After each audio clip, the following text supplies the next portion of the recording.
He's running late, you guys. Okay, come on. Come on. I don't even know why we're doing this. Okay. They're always... Oh, my phone's ringing. Jeez. Really? Right now? No, we never even send out these pictures. I'm gonna be in the middle. Okay. You, Layla. You. Did you brush your teeth today? How's your hair? Okay, everybody together. 1, here we go. Smile. 2, Smile. 3. Gum. Well, hi, everyone, and welcome to December. The train is on the tracks, and we're officially on a collision course with Christmas in just a few weeks. And for some of you, that brings excitement, and for others, it brings twinges of dread. But either way, it's coming for all of us. And my question is, how are you going to walk through Christmas this year? Will you walk through this season in a healthy, God-honoring way, or will you sprint to the finish line frazzled and frayed? And I would suggest that you'll start down one of those two paths even today. You know, many of you have seen the old classic and kind of creepy movie rendition of The Wizard of Oz, the 1939 version. Dorothy and her friends, they finally get to the Emerald City. They're terrified and they're intimidated by the great and powerful Oz. And he commands them to bring back the witch's broom, and if they did so, he would grant their request. But when they finally do come back with their prize, the great wizard is still not cooperating. And of course, you know, no one dares to question the great and powerful Oz. But in the middle of their negotiation, you remember, Toto, Dorothy's little dog, runs over and he pulls back the curtain on this little room in the corner, only to find an unimpressive man operating the very impressive projection system that is merely pretending to be the powerful Oz. Well, it turns out all his bravado was just blather, and the wizard was pretending to be someone that he's not all along. He's been putting on a great show. Now, it turns out he's not very great, and he's not very powerful in real life. And the famous line that he says into the microphone, "Pay no attention to the man behind the curtain." And I think this scene provides kind of a perfect metaphor for how many of you are feeling this Christmas season. Like, I'm gonna put on a show. I'm gonna pretend to be okay. I'm gonna show up where I need to show up. I'm gonna smile when I need to smile. I'm gonna fake being merry and bright. But for the love of all things, don't look behind the curtain. Pay no attention to the person behind the curtain. Because if you peek back there, you're gonna find a very unimpressive person trying to project a very impressive image for everyone to see. And so today we begin a series that will culminate at the Warner Theater at the end of the month, and it's called Christmas Behind the Curtain. And we just want to call out and name some of the real behind-the-scenes stuff that's going on in our lives this holiday season, and just try to have a more authentic, more simple, more holy Christmas. And many people forget how that Wizard of Oz character arc concludes. So once the man behind the projector is revealed, once his real identity comes to light, it doesn't ruin him, it actually frees him. It frees him from pretending. He's not someone that he's not. And the wizard, he gets into a hot air balloon and he flies home. And yes, he leaves Dorothy to get home on her own, but he's finally free from pretending. And I pray that would be some of your story too, as we head into December 2023. No more pretending. Listen to this firsthand account from Boers Story. She said, "I really loved my first 45 Christmases. They certainly weren't perfect, but they also weren't painful. In fact, I would say that based on the purely imaginary standard holiday happiness scale, although I had known highs and lows, my cumulative Christmas experience stood at a good solid 8. I really liked holidays, and I loved making them happy for my husband and my kids. It was a job I felt born to do. And then came February 2011. My husband was diagnosed with ALS. And Christmas is supposed to be happy. I wanted to be happy. More than anything, I wanted it for my kids and my husband and my friends. But don't let me kid you, I wanted it for me too. I longed to fall in love with Christmas, but my broken heart had a mind of its own, and it didn't seem to understand the rules of the calendar. See, holidays serve as milepost markers in our lives. We remember who we were with and what we ate and how happy everything seemed in comparison to the raw reality of right now. The problem with these built-in milestones, though, is that they're impossible to dodge. They show up every year like clockwork, woven into the rhythm of our Hallmark card culture. We can't avoid them, but we don't have to face them alone. The real beauty of the incarnation is that Christ came, and he came for every hard or happy day we will ever face. So over these next 3 weeks, we're going to look behind the curtain at real emotions and real expectations and then real family pressures that come with the holiday season. And Jesus came to intersect with all of these things. And so we're breaking away from our Mark series for a couple of months, and we're going to jump back in toward the beginning of Lent. But the title of my message today, as we launch this new series, is It Looks Like Joy, But I'm Not Okay. And we're going to look at understanding our runaway emotions and how Jesus and his presence are the answer for true joy that we don't need to fake. And so today's big idea says, invite the light of Christ to your emotions this Christmas. See, the Bible takes a very holistic approach when it comes to your faith. Every part of you needs to be engaged. See, we've accepted a splintered view of what it means to be human. And so we think, well, you have an intellectual identity over here, and you have a relational identity over here, and an emotional identity, and a sexual identity, and a political identity, and a spiritual identity. And you think that all of those things can operate independently of each other. But when you live like this, you lose something very important. You lose what's called your integrity.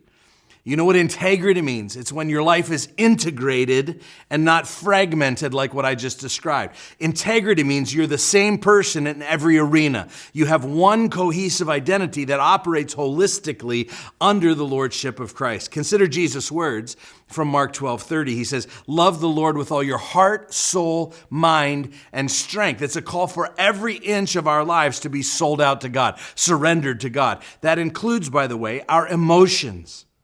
So we're called to love God with our emotions, not called to run from our emotions, not to pretend, not to distract ourselves so that we don't have to deal with them, not to isolate because we're embarrassed about them, not to stuff them down and hopefully they'll pass before they explode. No, we invite Jesus in to them. And instead of running from our emotions this Christmas, I want to call us to invite Jesus into all of it.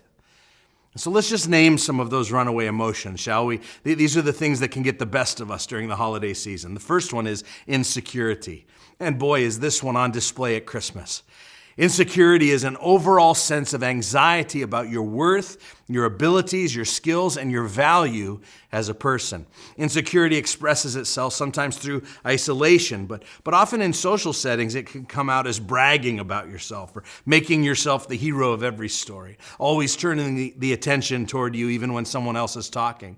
It can express itself in addictions to food or to alcohol or to substances. You know, it's interesting, in our planning meeting for this series, our team was talking about how insecurity expresses itself during the holidays, and it was really funny that the difference between the men and the women in the room. The ladies agreed that Christmas often feels like a test for women, and especially moms. And with a test, you either pass or you fail. And so it feels like every woman is kind of being compared with every other woman. Can you produce, the best homemade treats? And can you buy the perfect presents? And can you present the most unique and creative decor and facilitate the most fun crafts? Can you purchase the perfect outfits? Are you curating the ideal family memories? Are you hosting the best parties? Are you capturing it all in the most historic and iconic family photo and then posting those perfect photos to your social media album? I mean, that's a lot of pressure. About this point, one of the women in the room turned and looked at the guys and said, is there an equivalent thing for men at Christmas? Well, after some awkward silence and some navel gazing and foot shuffling, we came up with one equivalent. In snowy Erie, Pennsylvania, plenty of guys feel insecurity about the state of the driveway or the sidewalk. Is it clean?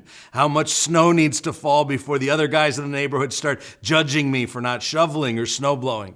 Did I get to it before that layer of ice builds up on the concrete that I'll have to chisel away with either a different shovel or even a pick if it gets real bad? It's a problem. And insecurity, I'm joking, but insecurity can be a real honest problem at the holidays. The second runaway emotion is guilt. Guilt is a painful and devastating emotion because it bites at your conscience with unrelenting tenacity. Living with guilt is like being haunted by an evil ghost who constantly reminds you of your past failures. The holidays can bring memories of past mistakes rushing back into your mind, fights and arguments where you said things that you wish you hadn't. Maybe you feel guilty about who you're not buying gifts for this year, or how much you're able to spend this year. Maybe guilt is being put on you by a family member or a friend who thinks you should be carving out more time for them during the holiday. Or your in-laws wishing that you'd show up on this day or that day, and you're not able to. Maybe the year-end memories have you looking back on 2023 with some regrets about how you spent your time or how you spent your money or some of the decisions you've made. Whatever the case, it's a nagging emotion, guilt is, that keeps pointing at you and saying, you are guilty. The psalmist says this in Psalm 38:4, my guilt has overwhelmed me like a burden too heavy to bear.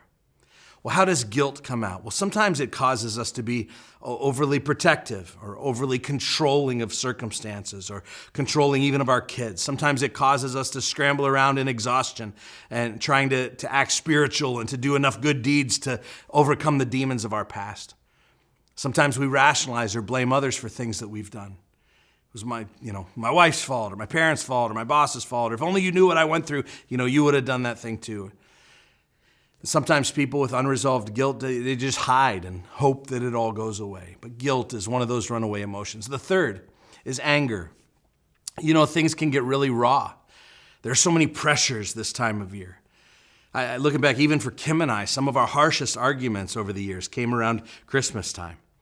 Proverbs 16:32 says, whoever is slow to anger is better than the mighty, and he who rules his spirit than he who takes a city. Solomon is insinuating that it's harder to rule your emotions than to rule a city.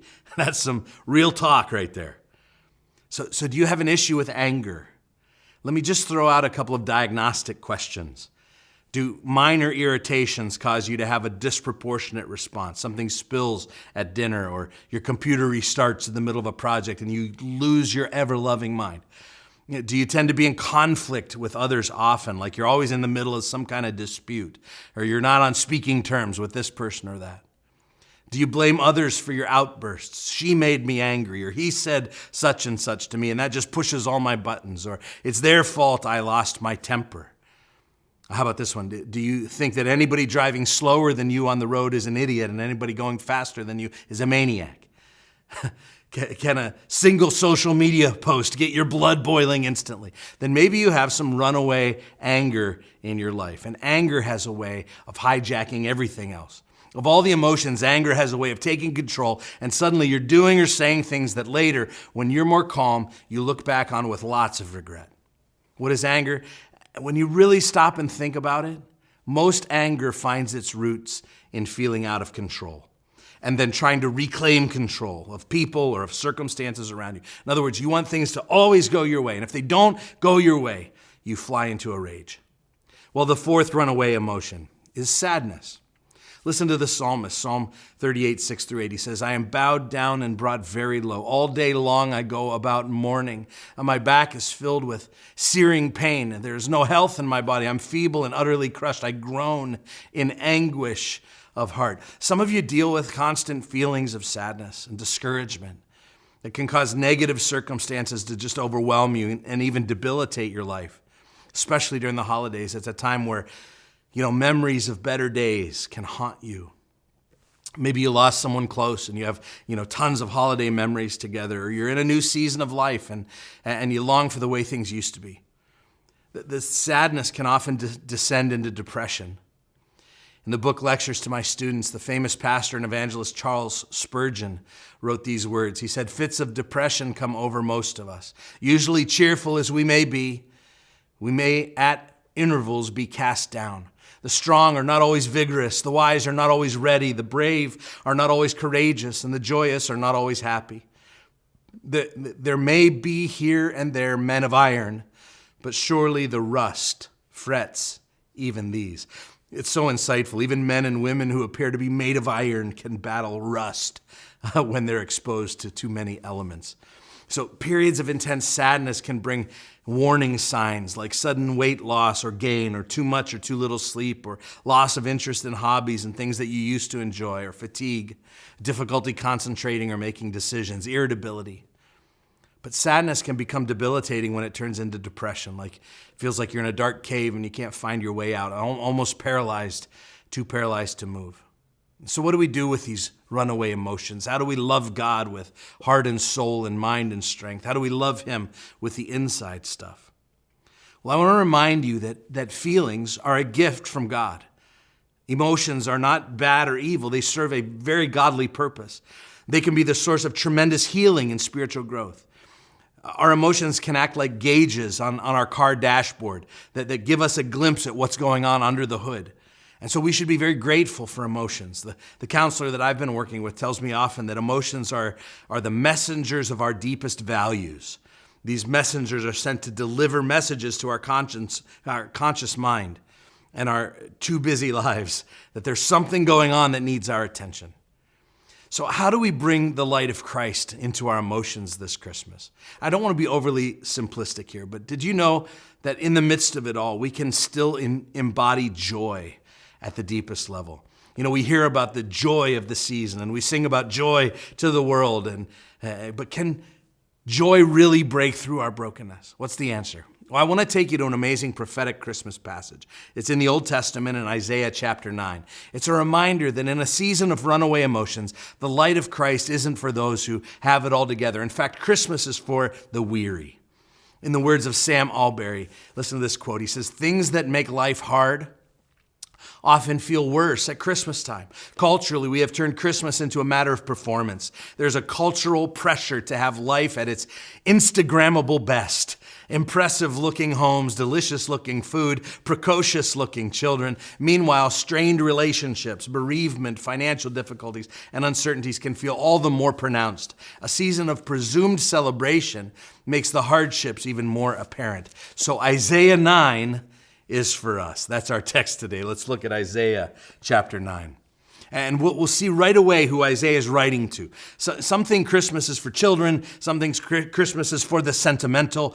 No, God didn't come to earth to congratulate the successful. He didn't come to high-five those who already have their lives together. We see here that Christmas is for the broken. Look at 9, 1 and 2. He says, "But there will be no gloom for her who was in anguish. In the former time he brought into contempt the land of Zebulun and the land of Naphtali. But in the latter time, he has made glorious the way of the sea, the land beyond the Jordan, Galilee of the nations. The people who walked in darkness have seen a great light. Those who dwelt in a land of deep darkness, on them light has shone." There was gloom. Did you catch these? There was anguish. There was contempt in this former time. But into those emotions comes the promise that God will do something special in the latter times, in what he calls Galilee of the nations. If God's going to do something big, you'd think it would start at divine headquarters in Jerusalem, not Podunkville, not the Boondocks. Nobody had ever heard of Galilee, and it's a bit of an overstatement to call it Galilee of the nations. Come on, this is nowhere. But this is the first clue that God is going to show up for the broken, that the coming of Jesus would contain none of the markers that this world would deem successful, starting with his place of birth. To think that salvation would come from Galilee was a slap in the face to any respectable religious person expecting the Messiah to come. But did you catch the promise there in verse 2? It says, "The people who have walked in darkness have seen a great light." And then he says that they actually dwelt in a land of deep darkness. That phrase, deep darkness, is a kind of unusual compound word that's been created by Isaiah. That phrase literally means the death shadow, those living in the death shadow. It takes this idea of darkness and the idea of death and it sticks them together. Anybody ever felt like you're living in a death shadow? That you're walking through a land of deep darkness? And here's the great news of our passage. He says, "On them light has shone." Again, literally, the Hebrew word here means a flash of light. And so the raw original sentence in Hebrew goes something like this: "For those living in a death shadow, a light has flashed." Life is possible for the people of the death shadow. And throughout the rest of the Bible, these words light and life are often used together. Why? Because life is not possible without light. There was an article in Popular Science some years ago that just did a little thought experiment and imagined what would happen on Earth if the sun just went out. No more light from the sun. Well, that's a neat idea to think about, isn't it, at Christmas time? You know what would happen? There's a few things they pointed out. First, if the sun suddenly went out, the whole world would be 0 degrees by the end of one day. It would be 100 degrees below zero by the end of a year. And all around the world, it would stabilize somewhere around 400 degrees below zero. That would be the Earth's temperature. And from that point forward. Secondly, photosynthesis would stop immediately, which means all of the oxygen that all of the plants in the world are putting out there into the world wouldn't be there, which means if the cold didn't get us, we would all suffocate from a lack of oxygen. And finally, we get so much vitamin A and vitamin D from the sun that if the first two didn't wipe us out, soon our bones would start to crumble because they become very, very fragile without vitamin A and D. In other words, if the light of the sun goes out, life goes out with it. But there's a very interesting thing that happens at the beginning and end of the Bible. In the creation account, remember the first thing that happens at the very beginning, God says, "Let there be light." And then there's light. But notice the sun wasn't created until later. There was light, but there was no sun. Well, how does that happen? If you skip over to the very end of the Bible, we find out that when the city of God descends and the new heaven and the new earth are here and everything is perfect and all death is gone and all suffering is gone and all injustice and disease and aging and decay, and they're all gone, it states very clearly that there will not be any sun. Why? Well, you won't need a sun. Why? Because the sun is just a symbol. What's it a symbol of? Well, it says that God and the Lamb will be the light of the world. You see, there's an ultimate light. And in that ultimate light, nothing dies. In that ultimate light, nothing decays. Nothing is ruined. Nothing is dark. Nothing is dead. And that is the light we need. Amen. And we're being told here that God is going to give it to us. Even those living in a death shadow, the flash of light has come. And that light is the light of life. Down in verse 6, the most famous verse from this text, we get some definition of what that flash of light is that's actually coming to Galilee. In verse 6, he says, "For unto us a child is born, and to us a son is given, and the government shall be upon his shoulder, and his name shall be called Wonderful Counselor, Mighty God, Everlasting Father, Prince of Peace." Now, I want to come back to those 4 titles in just a moment, but before I do, I want to underline that the light of life means victory to the weary. And I want you to notice the emotional shift, the emotional language that has taken place here in verses 3 and 4. He says, "You have multiplied the nation. You have increased." What did you increase? It's joy. And so they rejoice before you as with joy at the harvest, as they are glad when they divide the spoil. For the yoke of his burden and the staff for his shoulders and the rod of his oppressor you have broken, as on the day of Midian. You see, the coming of the light equals joy and freedom for the weary.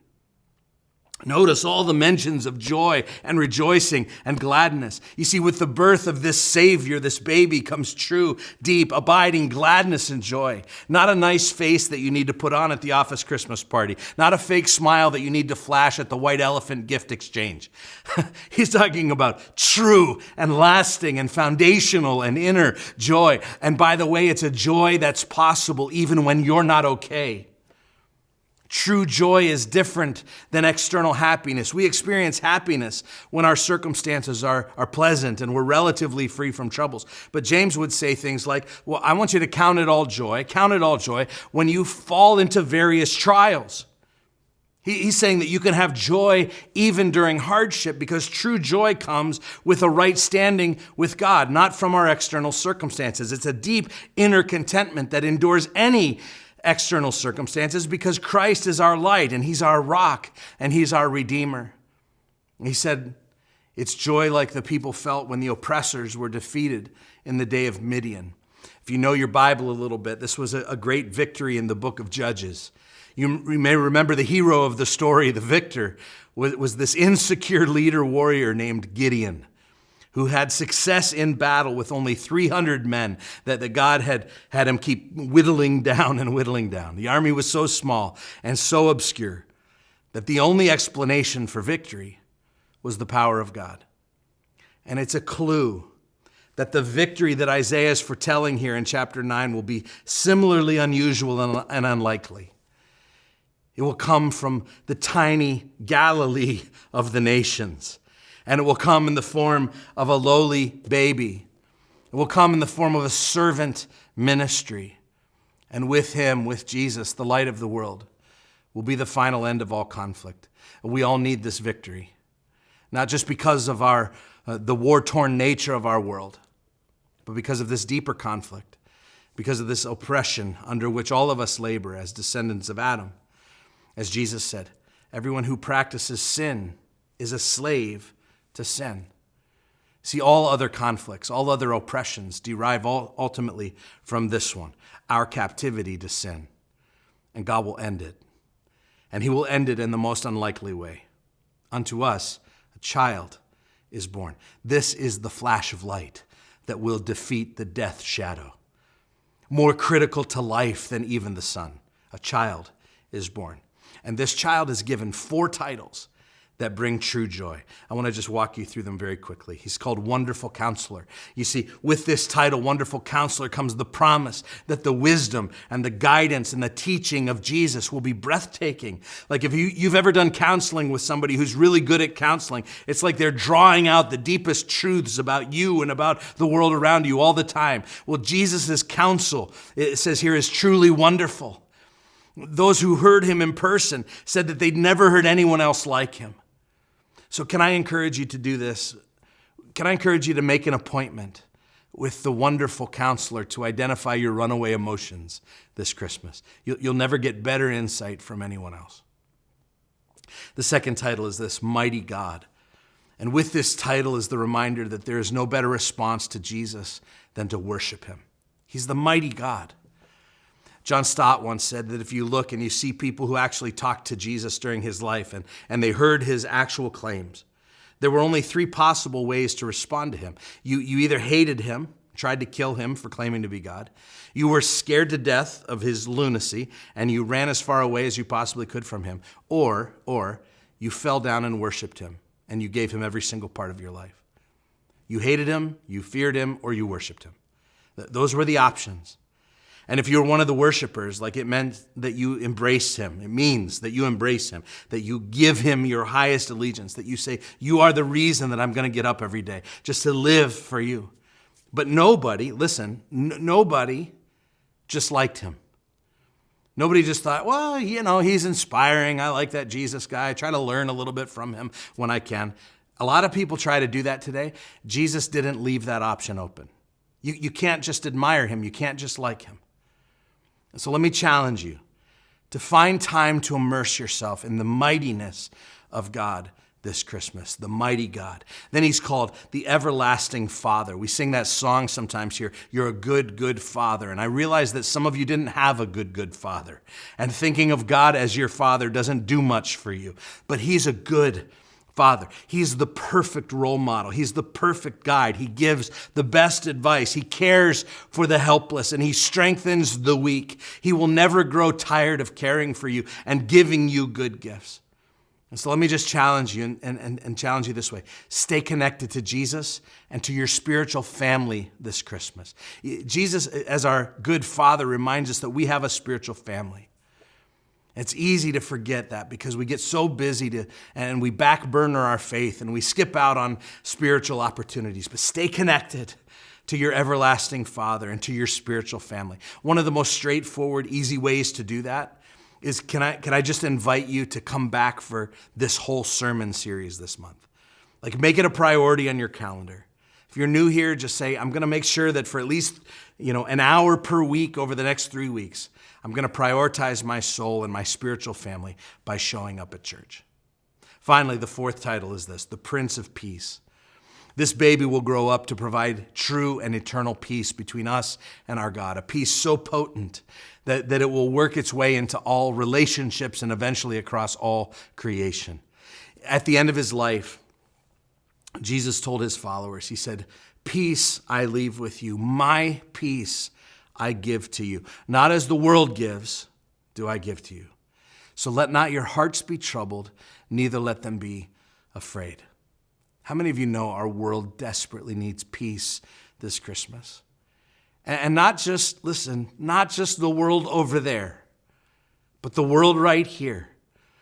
Not just across the oceans, but across the street from your house, across the hallway in school, across the break room at work. So some of you, across the dinner table. So here's my challenge. Will you be a broker of peace in your relationships this Christmas? Jesus arrived at Christmas, but he didn't just arrive. This passage says he was given. It says, for unto us a child is born, unto us a son is given. See, Jesus didn't just come, he was given as a gift. That's the central event of Christmas, and it's all this gift giving. Well, Jesus was given. The Bible says, for God so loved the world that he gave his only begotten son. Jesus did not just come, he was a gift. There's one place in which Paul is so overwhelmed by the thought of this, that he just breaks into praise. He just says, thanks be to God for his unspeakable gift. It's an unspeakable gift, an inexpressible gift. It's a gift beyond description. It's a gift beyond comprehension. And whenever Paul thinks about it, even for a moment, his imagination and his heart are about to explode. This is true joy. This Christmas, we don't have to say, it looks like joy, but I'm not okay. This is where actual joy comes from. That despite our circumstances, despite our trials, despite our pain, unto us a child is born. Unto us a son is given. And because the great light has flashed, you can have true and real and lasting and authentic joy. And so for this whole series, we're going to create some space in our in-person services. Amidst the hurry and the hustle, we want this to be a peaceful space where you can connect with this gift-giving God and the Prince of Peace. In your YouVersion plan, as well as in our in-person services, we're just going to practice some solitude and connecting with God in real time. So I want to invite your host to come up now and lead you through that time. God bless you, and I love you guys.